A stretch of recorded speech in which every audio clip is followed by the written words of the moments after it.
Est-ce que tu peux essayer de parler? Oui, je peux parler. Qu'est-ce que tu ressens? C'est bon? C'est bon. Et d'accord, tu peux lancer le truc. J'ai rien à faire, c'est parti, c'est ça? Ouais, c'est bon. Et ben parfait, bonjour à tous. Donc je suis Justine Guégan, voilà, je travaille chez Petit Groupe et donc je suis là pour vous faire un petit retour d'expérience. Alors je vais commencer la présentation, c'est très classique, hein, je vais vous parler un peu de moi, de mon parcours d'études et professionnels, vous parler un peu de ma société, donc Petit Groupe, là où je travaille actuellement, en tant que lead data scientist. Donc je vais vous parler un peu des compétences qu'il faut pour faire ce métier-là et je vous parlerai d'exemples de projets concrets sur lesquels je travaille moi ou mon équipe, puis pour finir quelques conseils. Donc moi j'ai commencé ma formation en biologie. Donc j'ai fait un DUT de biologie, ouais voilà, donc à la paillasse. Puis je me suis vite rendu compte, j'aimais bien, mais je voulais pas du tout en faire mon métier. Et j'aimais bien, j'avais une appétence pour l'informatique. Et donc je me suis un peu renseignée et j'ai vu qu'il existait, que c'est possible de combiner les deux, la biologie et l'informatique. Et donc j'ai fait un master de bio-informatique. Donc c'est vraiment une niche, quoi, c'est très très spécialisé. Donc, qu'est-ce qu'on fait en bioinfo? L'idée générale, c'est de résoudre des problèmes de biologie, des sciences du vivant, mais grâce à l'outil informatique. Donc pour ça, on mange pendant 3 ans beaucoup de bio, des cours de biologie à n'en plus pouvoir, et un peu d'informatique. Et donc j'ai commencé à coder en C. Donc là, ça m'a dégoûté de l'informatique.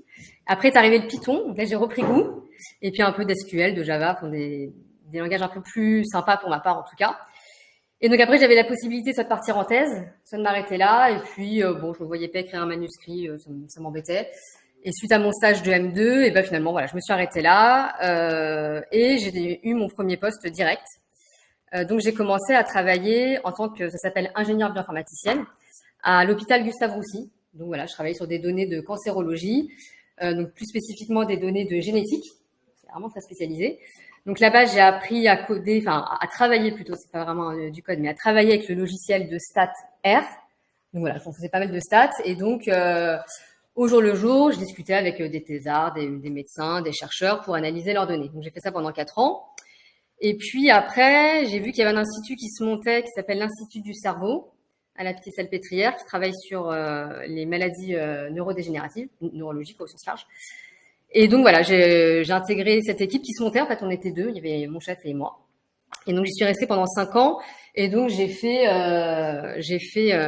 me manque un petit peu de, si on peut faire ça, voilà. Pareil, j'ai fait pas mal de R, pas mal de Bash. Et puis j'ai aussi appris à coder pour faire des petites interfaces graphiques assez sympas et assez facilement avec le framework Shiny, qui est un framework R pour facilement faire des interfaces. Et donc voilà, au jour le jour, je discutais toujours avec ces cliniciens, ces médecins, ces chercheurs, et j'aimais bien ça. Et puis, je suis montée en compétences, j'ai embauché pas mal de monde, j'ai formé beaucoup de juniors, parce qu'on n'arrivait à embaucher que des juniors. Et donc après, je suis restée donc dans ce même institut, mais cette fois-ci, j'étais manager d'une petite équipe de 5 personnes. Donc voilà, je manageais des ingénieurs bioinformaticiens. On était en tout une équipe de 15 personnes et je manageais un petit groupe. Donc voilà, j'ai fait 10 ans dans cette entreprise, 15 ans en gros donc dans la recherche publique. Et puis j'en ai eu un peu marre, j'avais un peu fait le tour de mon poste et j'avais l'envie de quitter la recherche, le monde de la recherche, parce que voilà, c'est très beau, c'est très bien, il y a plein de belles choses. Hein, j'ai adoré ces expériences, mais c'est aussi difficile. Hein, on travaille avec beaucoup de gens en CDD, donc on est toujours en train de former des juniors. C'est pas toujours évident. Donc je voulais intégrer le monde du privé, une entreprise plus classique. Je me suis aperçue que ce que j'aimais bien en fait, c'était de comprendre le besoin, discuter avec le client. En fait, moi j'ai toujours discuté avec des médecins et des biologistes, mais c'est ça que j'aimais bien, c'était comprendre la problématique et essayer de répondre à leurs problématiques avec le plus de pertinence possible. Et donc je me suis dit avec toutes mes compétences que j'ai, dans quoi je peux un peu me reconvertir. Et donc là, la data est arrivée pour moi, c'était une évidence. C'était en plein boom, tout le monde parlait de la data. Donc voilà, je voulais vraiment partir là-dedans. Donc j'ai envoyé des CV. C'était la cata, j'ai pas réussi, voilà. Quand on vient de la recherche publique, c'est un peu difficile de se vendre sur le marché du travail de l'entreprise privée, quoi. Et donc c'est là qu'intervient DataBird. Donc j'ai fait la formation, moi à l'époque, qui était data analyst chez DataBird, parce que je m'étais dit qu'il fallait que je me remette un petit peu à niveau au niveau technique, parce que j'avais arrêté pendant pas mal d'années, mine de rien, et donc fallait un peu que je m'en mobilise là-dedans. Donc j'ai fait cette formation, et quelques mois après la fin de ma formation, je l'ai fait en parallèle de mon boulot. J'ai continué mon travail. Et donc, j'ai été embauchée chez Key Group. Donc Cli Group, c'est une ESN, donc une entreprise des services numériques. On appelait ça avant une SS2I. Voilà, on a un créateur de solutions digitales métiers. Donc voilà, le but c'est créer des solutions digitales. Donc on est une ESN de taille moyenne. Voilà, donc là on a environ 200 projets en cours, on a environ 900 collaborateurs et on a un peu plus de 500 clients. Et ce qui est particulier aussi dans cette ESN, c'est que 70% de nos clients sont dans le secteur public. Donc ça c'est particulier. Enfin c'est quand même un petit peu atypique. Moi j'aimais bien ça parce que du coup je retrouvais les valeurs un peu du côté public. Donc ça j'aimais bien. Et donc j'ai intégré la BU, la Business Unit Data, qui maintenant s'appelle Data et IA pour intelligence artificielle. Donc cette BU, l'enjeu principal de cette BU, voilà, c'est qu'on est centré autour de la proposition de valeur. Donc l'idée, c'est de se dire qu'avec l'IA et la data, c'est de fournir de meilleurs services pour dégager un avantage concurrentiel, améliorer l'expérience utilisateur ou ce que vous voulez. Évidemment, c'est aussi piloter et prendre des décisions par la data, voilà, pour avoir des meilleures décisions business, très très classique. Gagner en efficacité et en productivité. Donc l'idée, c'est d'automatiser les tâches un peu fastidieuses. Et puis, avec le boom de l'IA générative, donc l'IA générative, ChatGPT et compagnie, voilà, c'est un des enjeux. Il faut qu'on prenne le virage de l'IA générative très clairement.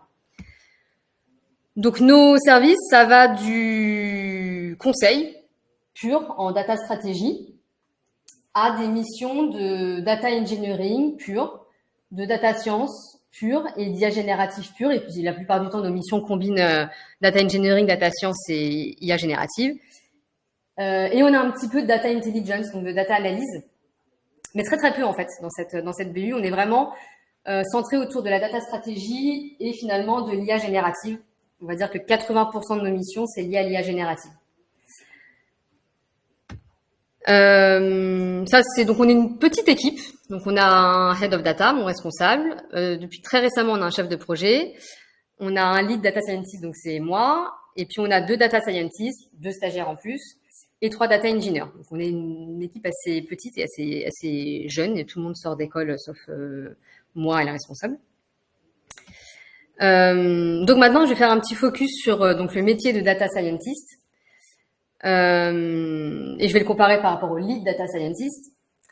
Donc, le rôle d'un data scientist, c'est d'extraire des insights, des connaissances, de créer de la valeur à partir de données structurées et non structurées. Donc, structuré, ça va être un beau tableau Excel de valeurs tout bien facile à analyser, exploitable, en tout cas bien structuré.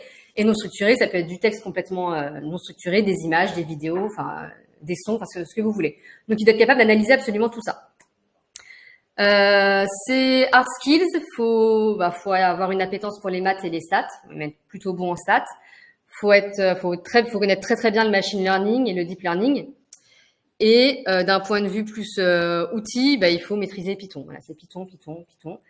Évidemment, il faut aussi savoir interroger, requêter une base de données. Donc le SQL est nécessaire parce que nous, par exemple, on est une toute petite équipe, donc bien que normalement ce soit le data engineer qui doive un peu cruncher la data, la mettre en qualité, etc. En fait, c'est clairement le data scientist qui fait le boulot. Donc, il récupère la donnée, il la met en qualité s'il faut, la transforme, il fait tout ça.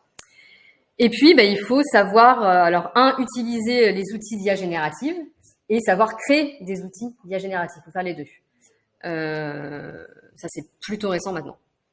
Et donc, les soft skills, c'est aimer résoudre des problèmes. Donc, on identifie un problème qui sont parfois assez complexes et on y trouve des solutions extrêmement pertinentes et efficaces. Il faut avoir une pensée analytique, évidemment. Il faut aimer analyser les données et surtout en tirer des conclusions pertinentes. On n'analyse pas juste comme ça pour faire des beaux graphiques. Et il faut surtout savoir communiquer ces résultats, donc bien les présenter aux parties prenantes qui sont souvent pas du tout techniques. Donc, il faut adapter son langage. Et donc, le lead data scientist, c'est un peu ça, mais sauf que lui, en plus, il va au-delà en fait de l'aspect technique du métier. Il inclut des tâches de gestion, de management, de leadership. Donc, il a à peu près la même stack technique qu'un data scientist, mais il n'a pas besoin de maîtriser les outils, en fait. Il faut qu'il les connaisse. Il faut qu'il sache dans quel cas il vaut mieux utiliser tel ou tel algorithme de machine learning, mais c'est pas un super codeur qui va hyper vite, etc. Il peut, mais c'est pas nécessaire. En revanche, il faut qu'il ait un très bon leadership et qu'il sache gérer une équipe, gérer des projets. Il y a beaucoup de mentoring aussi. Il faut qu'il ait une stratégie data qui soit alignée avec la stratégie d'entreprise. Et il faut qu'il soit extrêmement bon aussi communicant et qu'il aime collaborer avec d'autres services. Parce que donc le data scientist, enfin le lead data scientist va être amené donc évidemment à communiquer les résultats aux parties prenantes techniques et non techniques. Et il va aussi être amené à collaborer avec des services support de l'entreprise, donc je sais pas, le marketing, le commerce. Et puis il va avoir aussi un rôle pour évangéliser la data, à parler de la data et dire tout ce qu'on peut faire avec la data. Parce que la plupart du temps, la data meurt un peu en entreprise et on n'en tire pas en fait tout le parti qu'on pourrait. Et puis d'un point de vue un petit peu plus technique, c'est souvent lui aussi qui, évidemment avec les data scientists, mais qui va évaluer et proposer des améliorations au modèle qu'elle va fournir un data scientist. Parce que souvent le biais du data scientist, surtout chez les plus jeunes, c'est qu'ils veulent, donc ils ont un super score de précision, tout bien, mais ils veulent toujours faire plus, ils veulent toujours gagner un petit peu plus de pourcentage de précision par exemple. Et en fait on s'en fiche parce qu'ils vont complexifier beaucoup l'algorithme pour gagner 3 fois rien.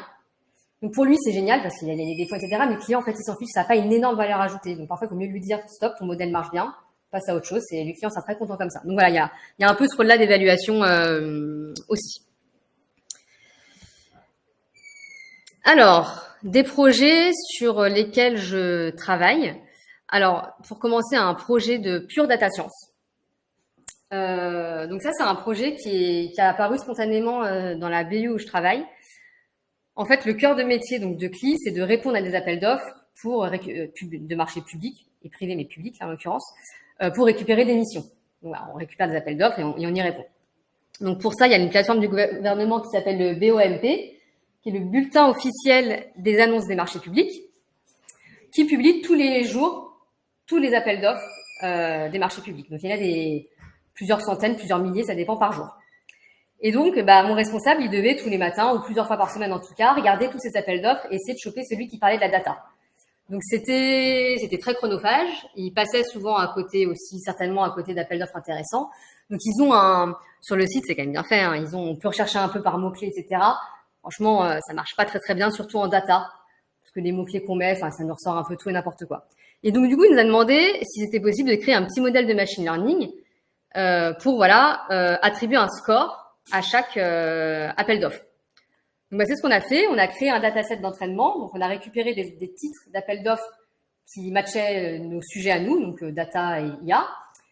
On a mis aussi des titres d'appels d'offres négatifs, donc il n'y avait strictement rien à voir avec la data. Et on a entraîné des modèles de machine learning. Donc, on a fait entraîner une régression logistique, random forest et un SVM. Au final, c'était le SVM qui avait la meilleure métrique, donc on a gardé que celui-là. Et donc, ce que fait donc le pipe, c'est que toutes les nuits, il va scraper la data du BOMP et il attribue un score à chaque appel d'offres. Et donc, plus le score est proche de 1, ou plus, a priori, c'est un data appel d'offres, et plus il est proche de 0, plus ça n'a strictement rien à voir. On a mis en place en plus une interface graphique très simple pour que ce soit quand même plus facile de consulter ces résultats. Donc, on a fait ça en Streamlit, qui est un petit framework Python pour faire... qu'on utilise beaucoup en data science pour présenter nos modèles, en fait. Enfin, les résultats du modèle. Donc voilà, d'un point de vue technique, c'est du Python, c'est full Python. Tout a été codé en Python avec les packages classiques de machine learning de type scikit-learn.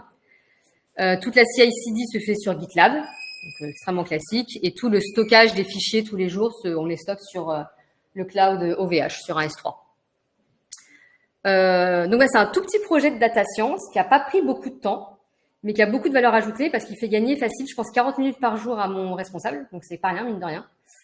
Et surtout, avec le bouche à oreille, il y a d'autres services qui nous ont demandé, en fait, de le déployer chez eux. Donc, c'est un truc qui est parti vraiment d'un petit besoin. On a fait ça sur un point de table entre 2 missions. Et en fait, ça a pris un peu de l'ampleur et maintenant, c'est déployé dans plusieurs BU et ça fait gagner du temps à pas mal de monde, notamment à tous nos consultants et nos commerciaux. Donc, voilà, projet de data science pur qui fonctionne bien. Alors, un autre projet dont je peux vous parler, donc c'est un projet lié autour de l'IA générative. Et donc ça, en fait, en ce moment, on nous demande que ça. Tous nos clients nous demandent de faire ça. Donc, c'est de créer des chatbots personnalisés. Donc, évidemment, c'est devenu hyper répandu avec ChatGPT qui fait ça en 3 clics, si tant est qu'on paye le service. Mais ChatGPT, c'est pratique pour un usage personnel, mais pour un usage d'une grande entreprise, c'est pas possible de faire son GPT Builder, de payer son petit compte, ça marche pas. Donc l'idée, voilà, c'est de créer des chatbots personnalisés qu'on puisse industrialiser, voilà, à grande échelle. Donc là, le projet dont je vous parle, c'était pour développer un chatbot spécialisé dans l'urbanisme afin de répondre aux questions de citoyens et citoyennes désireux de connaître les règlements d'un PLU, donc un plan local d'urbanisme. Le PLU, je sais pas si ça vous parle, mais ça peut être assez compliqué pour le citoyen moyen de comprendre ce qu'il y a derrière. Donc voilà, l'idée, c'était de rendre ça accessible à tout le monde via un chatbot. Et donc, pour faire ça, on utilise la technique du RAG. Donc, je ne sais pas si vous avez déjà entendu parler de cette technique. Donc, c'est Retrieval Augmented Generation. Donc, si j'explique très simplement, ça, c'est un chatbot. C'est ce que fait ChatGPT. C'est-à-dire qu'on se connecte, on pose une question. Il fait appel à son LLM, donc Large Language Model. Et avec ses connaissances internes donc, de ce LLM, donc c'est les fameux GPT 3.5, GPT 4 et compagnie, il nous donne une réponse. Et après, on discute et ça améliore la réponse, etc. Donc ça, c'est bien, mais si vous lui posez une question sur l'urbanisme de la ville de Tartampion, il va pas bien répondre parce qu'il n'est pas spécialisé sur le PLU de cette ville.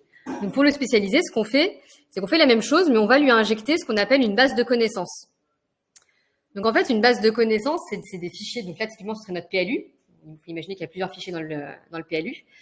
Et pour faire une analogie, il faut imaginer que c'est une bibliothèque, cette base de connaissances. Et donc, vous allez lui poser une question à cette bibliothèque. Et vous, ce que vous voulez, c'est qu'elle vous dise, la réponse à ta question, elle est sur cette étagère dans ce livre à telle page. Et donc, c'est ça que ça va faire le RAG. En fait, ça va aller chercher ce qu'on appelle des meilleurs extraits, les meilleurs documents. Donc, ces fameux livres sur étagère. Et donc, ça va prendre votre question, ces fameux livres sur étagère. Ça va passer tout ça dans un LLM. Ça peut être celui qu'on veut. Et ça va vous donner cette fois-ci une réponse contextualisée, en fait. Donc, c'est hyper puissant, ça marche bien. Et c'est pas coûteux. Si vous aviez dû réentraîner un LLM pour le spécialiser sur votre PLU, ça vous aurait coûté du temps, beaucoup d'argent parce que faut faire tourner ça sur des GPU, sur des machines qui coûtent très cher. Et plus ça marcherait pas bien parce qu'en fait, il serait noyé complètement dans les connaissances qu'a déjà le LLM. Il a déjà aspiré des milliards de documents du web, donc il serait complètement noyé. Donc ça marcherait pas bien. Donc voilà, le RAG, c'est ça. Et donc, comment on passe en fait des documents, donc là, ça peut être des documents textuels avec des images, ça peut être à peu près ce qu'on veut. Comment on les met en base de données vectorielle. Si je fais un exemple très simple, imaginez que vous avez donc 4 documents qui contiennent chacun un mot. L'idée, en fait, c'est de transformer chaque mot en vecteur numérique, donc, ce qu'on appelle un vecteur. Donc, c'est une représentation numérique de votre mot, donc de tous vos mots de votre bibliothèque. C'est ça qu'il faut essayer de s'imaginer. Et on va projeter tout ça, donc tous ces nombres, en un espace en 2 dimensions. Et on va regarder les vecteurs, donc c'est les fameuses flèches ici qui sont les plus similaires. Donc là, on va voir par exemple que Puppy, Dog et Cat, c'est plutôt similaire, alors que Houses, ça a absolument rien à voir. Et donc, on va se dire, pour répondre à ta question, je vais prendre ces documents-là et je vais pas m'occuper de celui-là. C'est un peu ça que ça fait. C'est pour ça qu'on appelle ça une base de données vectorielle, c'est parce que ça transforme ces documents, on va dire textuels, en vecteurs numériques. Et ça transforme après votre question en vecteur numérique, ça compare, et bim, ça vous donne quel document correspond le mieux à votre question. Et donc ça marche très bien. Donc on fait ça, le projet est encore en cours. On fait ça pour une grande collectivité territoriale. Et donc, l'équipe qui est en place pour ça, c'est assez classique. Enfin, là, c'est une équipe plutôt restreinte. Donc, on a un responsable de mission. Donc là, c'est mon rôle sur cette mission. On a 2 data scientists, donc j'encadre. On a un data scientist, en fait, et un stagiaire qui l'aide un petit peu. On a un lead tech qui encadre un software engineer. Donc, le software engineer, son rôle, ça va être de passer à l'échelle, en fait. Nous, le data scientist, il va faire tout son flow, tout son pipeline. Et ensuite, il faut le porter, ça, pour que ça puisse être industrialisé à l'échelle de l'entreprise. Donc ça, c'est le rôle du data engineer. Et on a un product designer qui s'occupe de l'UX, UI, tout ce qui est interface, voilà, pour qu'il y ait une bonne expérience utilisateur à la fin sur le chatbot. Et voilà, et donc ça, en dessous, c'est les outils qu'on a utilisés. Donc, on travaille beaucoup avec le cloud Azure parce que, en fait, pour plusieurs raisons. Déjà, c'est facile de passer à l'échelle quand on travaille avec le cloud Azure ou un autre. C'est l'industrialisation est facilitée. Et ensuite, Azure, ils sont partenaires Microsoft. Donc, ils ont en fait les modèles de langue, donc les fameux LLM d'OpenAI, ils les ont chez eux en local. Donc, ça permet de pouvoir utiliser pour les clients qui veulent à tout prix du GPT, en fait, de pouvoir utiliser ces modèles-là sur des serveurs français ou européens. Et donc, ça évite que les données des clients partent aux États-Unis chez les serveurs d'OpenAI. Donc, pour la confidentialité des données et toutes les questions liées au RGPD. C'est important. Donc, c'est pour ça qu'on fait ça. Là, en l'occurrence, pour ce projet, on n'a pas du tout utilisé OpenAI, on a utilisé Mistral. Donc, Mistral, c'est une compagnie française, concurrente, d'OpenAI. Donc, on a utilisé un de ces modèles. Pas le plus gros, parce que ça coûte très, très cher. Donc, c'est la bonne balance entre les petits modèles et les gros modèles. Et puis, on a tout codé en Python. C'est du full Python. Donc, on a utilisé le framework LangChain, qui est un framework hyper connu. Il y a aussi Llama. On est plutôt au team LangChain. Voilà, ça permet de travailler avec des LLM et de faire plein de choses autour. Bon, je vais pas rentrer dans la technique, mais Ça vous prend combien de temps de mener un projet comme ça de bout en bout. Alors, pour ces projets-là, on a une offre, c'est pour faire un MVP. Donc, on va pas jusqu'au bout du bout, mais c'est fonctionnel, c'est inséré dans le SI de la société. Mais typiquement, l'interface, on la travaille pas plus que ça, par exemple. Et donc, de bout en bout, on met 2 mois. Donc, on a bien 3 semaines de discovery. Donc, on essaie de bien comprendre les besoins du client. Pour nous, tout est axé sur ça, sur bien comprendre le besoin du client, parce qu'après, je dis pas que c'est facile, mais le premier projet, il est un petit peu douloureux et après, on décline assez facilement. Toute l'importance, c'est de comprendre le besoin du client, d'être sûr qu'on va pouvoir bien récupérer les documents, qu'il n'y a pas de problème de RGPD, parce que ça, c'est aussi un souci. Et voilà, et qu'ils sachent bien, en fait, ce qu'ils veulent en bout de chaîne. Des trucs tout bêtes, mais est-ce qu'ils veulent que des réponses en français ou français-anglais? Ça va changer pas mal de choses, mine de rien. Parce que par défaut, les LLM aiment bien répondre en anglais, pardon. Ils sont très forts en anglais. Ils sont moins bons en français. Donc, nous, on fait tout pour que ce soit hyper bon en français. Et s'ils nous disent, faut que ce soit les deux, c'est un exemple tout bête, mais voilà. Donc, nous, on met 2 mois pour faire un MVP. Je pense que maintenant, on peut même faire un petit peu moins. Et après, si vraiment il faut aller jusqu'à l'industrialisation, je pense qu'il faut rajouter. Donc là, il faut un dev pour développer le front. Et là, ça peut être un peu long. Puis il y a des retours tests utilisateurs, c'est ça qui est assez long. Mais ouais, 2 mois, c'est avec 3 semaines de discovery et puis il y a des tests utilisateurs dedans. Donc il y a beaucoup d'allers-retours. En fait, nous, pour créer le produit, franchement, ça va hyper vite maintenant. Je pense qu'en 4 semaines, on le fait. Si tant est, c'est toujours le problème. Si tant est qu'on a un bon interlocuteur métier, parce qu'en fait, nous, on n'est clairement pas dans le métier. Enfin là, l'urbanisme, je connais pas plus qu'un citoyen lambda. Donc voilà, il faut pour que ça aille vite, pour que quand il nous dit ça répond mal à cette question, moi, de mon point de vue, ça répond plutôt bien parce que je suis pas métier. Donc c'est vraiment tout ça, bien comprendre le besoin client et bien identifier la personne qui va pouvoir communiquer avec nous, quoi. Tout se joue autour de ça. Les questions essentielles, est-ce que vous avez appliqué quelqu'un pour vérifier avec le RGPD? Alors non, on fait appel au service juridique des entreprises directement. Pardon. C'est sur l'ordinateur. Je sais pas. De quoi? Ah oui, pardon, tu ne voyais plus. Oui, bien sûr, on fait appel au service juridique des entreprises directement parce que nous en interne, je crois pas qu'on ait quelqu'un spécialiste RGPD, enfin questions juridiques et protection des données à CLI Group. Il ne me semble pas parce que la data est assez récente à CLI. Mais en revanche, nous en tout cas, toutes les entreprises avec lesquelles on travaille ont tout un service juridique où ils ont un DPO et voilà, ils peuvent nous dire si on répond, si c'est bon ou pas. Après, parfois, c'est évident. Là, par exemple, on a un projet où c'est des données d'un ministère important. On peut pas le balancer comme ça sur le cloud, impossible. Donc là, il faut on est en train de monter ça pour faire exactement la même chose, mais sur du SecNum Cloud. Donc là, c'est bien différent parce que le SecNum Cloud, c'est fermé, c'est tout fermé à Internet. Donc il faut que ça fonctionne bien sans Internet, voilà. Ça veut dire qu'il faut louer des GPU. Les GPU sont rares, notamment en France. C'est une denrée rare vu que Microsoft et OpenAI ont tout acheté. Donc voilà. Mais c'est hyper important la protection des données en data, évidemment. Ça, je pense que vous le savez. Et voilà. Donc ça, c'était un peu pour ce que je voulais vous présenter. Donc ensuite, quelques conseils sur mon humble expérience. Donc un conseil purement technique, pour la data science, en tout cas, s'il y a un langage que vous devez la maîtriser, c'est Python. Python. En data science, sincèrement, on fait que ça. Faut être fluent en Python. Évidemment, il faut savoir faire d'autres choses, mais c'est vraiment là que tout se joue.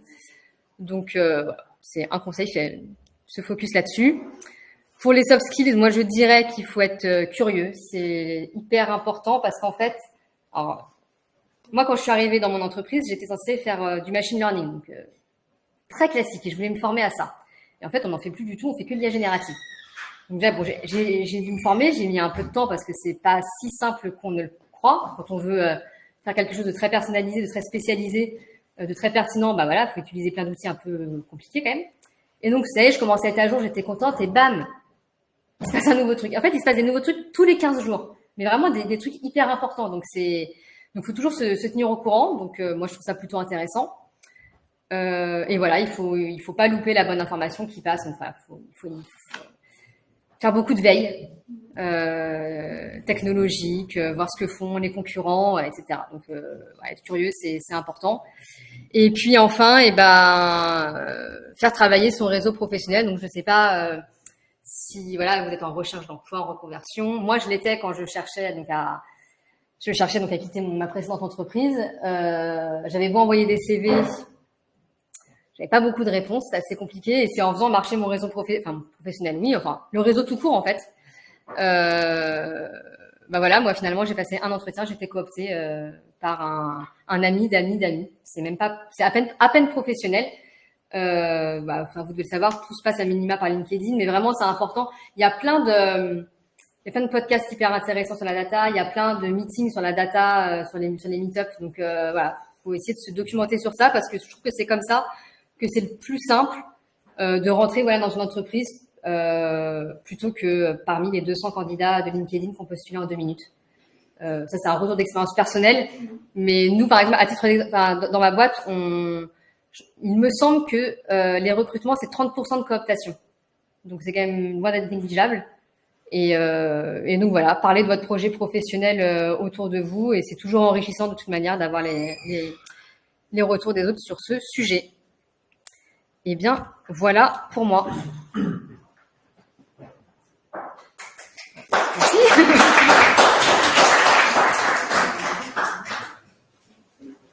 Vous avez des recommandations de podcasts? Moi, j'écoute le podcast Datagène de Robin Conquet, qui est à la base, il est data, je sais plus quoi d'ailleurs. Maintenant, il fait que ça. J'adore parce que c'est facile, c'est accessible, c'est hyper accessible. Il y a de tout. Et il y en a d'autres que comme ça, j'ai plus, mais que je peux peut-être retrouver là parce que tous les jours, je pense que j'écoute un podcast. J'ai un peu arrêté là, je dois avouer. Mais il y a celui-là, il y en a un autre qui est bien, qui est, si je l'ai, je sais pas si je l'ai ici. Non, je sais plus. Ouais, celui-là, il est bien. En fait, il fait appel à des gens, donc des head of data, ou bien vraiment des gens qui sont plus les mains dans le cambouis, des gens qui sont plus côté juridique, de petites entreprises, de start-up, de licornes, de grosses entreprises. Il y a absolument de tout. Et voilà. Donc ça, c'est pas mal. Une question aussi. Est-ce que vous faites de la data analysis pour des projets en biologie non génétique? Alors, moi, j'en ai fait. Donc, dans mon entreprise actuelle, absolument pas. Pas du tout. Mais dans mon entreprise précédente, donc l'Institut du cerveau, oui, évidemment, on analysait des données de biologie tout venant. Donc, ça pouvait être des essais cliniques, ça pouvait être de l'analyse d'images. Donc là, il faut imaginer donc en fait, une image, on la transforme en matrice numérique. Et une fois qu'on a donc c'est des pixels, hein, pour faire simple, des voxels pour être exact.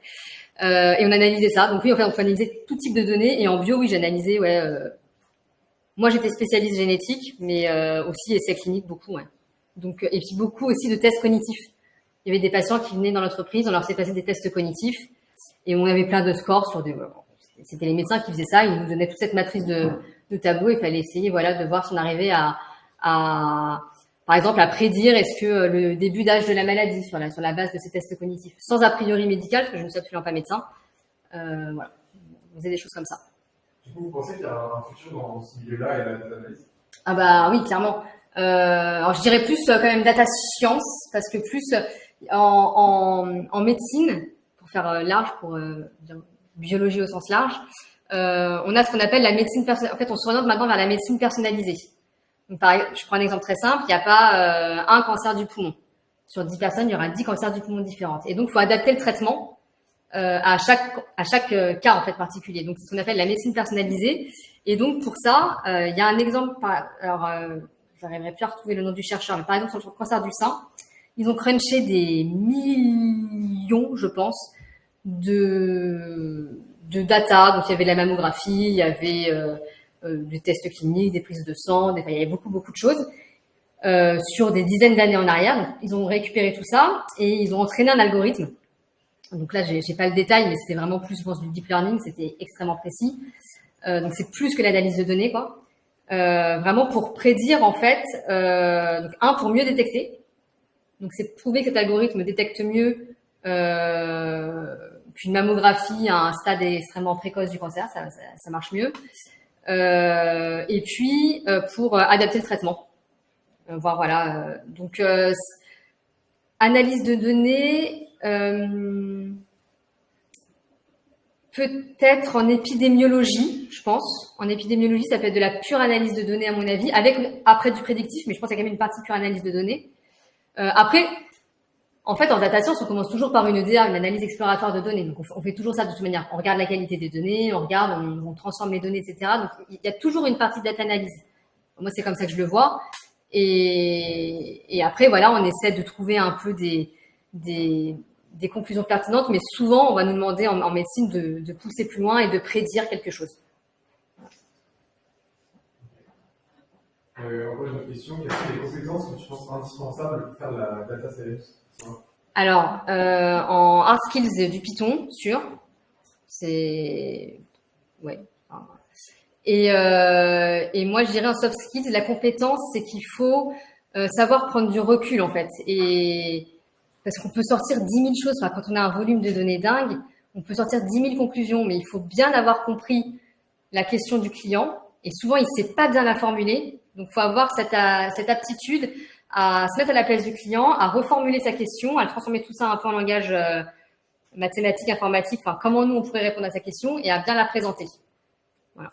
Donc, un esprit analytique avec une bonne et un bon communicant.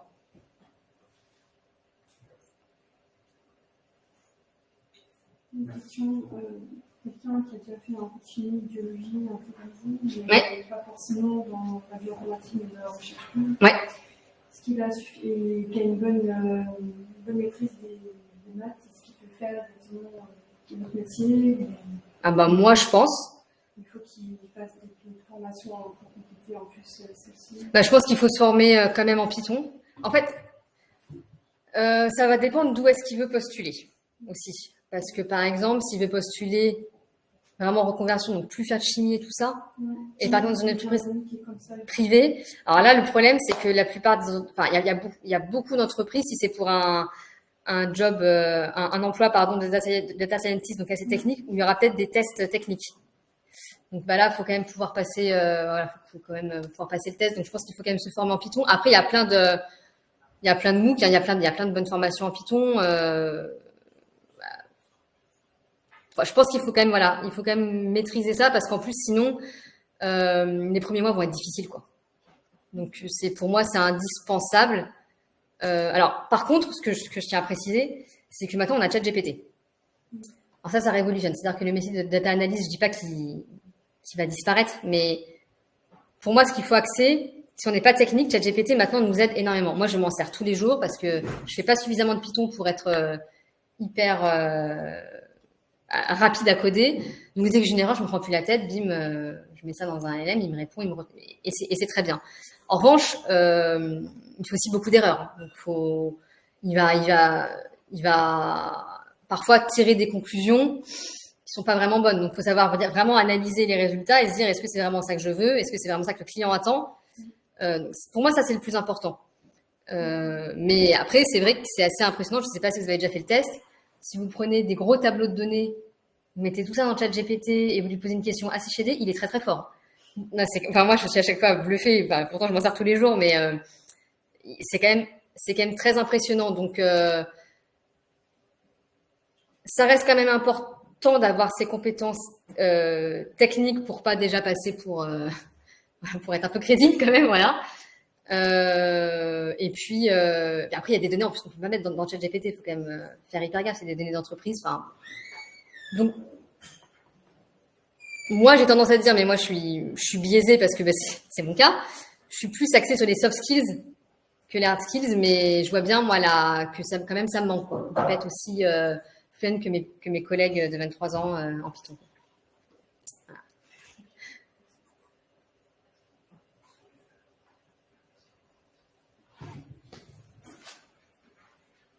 Merci. On est bon? Ouais, bon. Merci beaucoup. Eh ben, merci de l'invitation.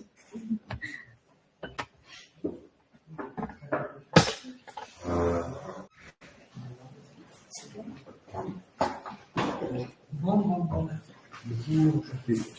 Bonjour.